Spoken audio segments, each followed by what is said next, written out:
ಪ್ರಿಯ ದೇವ ಮಕ್ಕಳೇ, ಹೇಗಿದ್ದೀರಿ? ಬೈಬಲ್ ಪ್ರಶ್ನೆಯ ಕಾರ್ಯಕ್ರಮಕ್ಕೆ ನಿಮಗೆಲ್ಲರಿಗೂ ಸ್ವಾಗತ.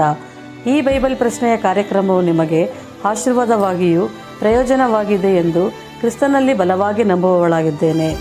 ಇದೇ ರೀತಿ ನಿಮ್ಮ ಪ್ರೋತ್ಸಾಹ ಯಾವಾಗಲೂ ಇರಲಿ. ಇನ್ನೂ ಹೆಚ್ಚಿನ ಪ್ರಶ್ನೆಗಳನ್ನು ನಿಮ್ಮ ಮುಂದೆ ತರಲು ಬಹು ಸಂತೋಷವುಳ್ಳವಳಾಗಿದ್ದೇನೆ. ಹಾಗಾದರೆ ಈ ದಿನದ ಪ್ರಶ್ನೆಯನ್ನು ನೋಡಿಕೊಳ್ಳೋಣ. ನಾವೆಯು ಯಾವ ಸ್ಥಳದಲ್ಲಿ ನಿಂತಿತು? ನಾವೆಯು ಯಾವ ಸ್ಥಳದಲ್ಲಿ ನಿಂತಿತು? ಉತ್ತರ ಗೊತ್ತಿದ್ದರೆ ದಯಮಾಡಿ ಕಮೆಂಟ್ನಲ್ಲಿ ತಿಳಿಸಿ. ಕಳೆದ ವಿಡಿಯೋದಲ್ಲಿನ ಪ್ರಶ್ನೆಗೆ ಇಂದು ಉತ್ತರವನ್ನು ನೋಡಿಕೊಳ್ಳೋಣ.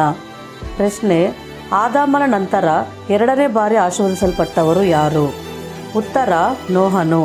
ಆದಿಕಾಂಡ 9ನೇ ಅಧ್ಯಾಯ 1 ಮತ್ತು 2ನೇ ವಚನ. ಉತ್ತರ ಇದೇ ಆಗಿದ್ದು, ಇದಕ್ಕೆ ಉತ್ತರಿಸಿದ ನಿಮ್ಮೆಲ್ಲರಿಗೂ ಧನ್ಯವಾದಗಳು. ಮುಂದಿನ ವಿಡಿಯೋದಲ್ಲಿ ಮತ್ತೊಂದು ಪ್ರಶ್ನೆಯೊಂದಿಗೆ ಭೇಟಿಯಾಗೋಣ. ಅಲ್ಲಿಯವರೆಗೂ ದೇವರ ಕೃಪೆಯು ನಿಮ್ಮೊಂದಿಗಿರಲಿ. ಆಮೇನ್.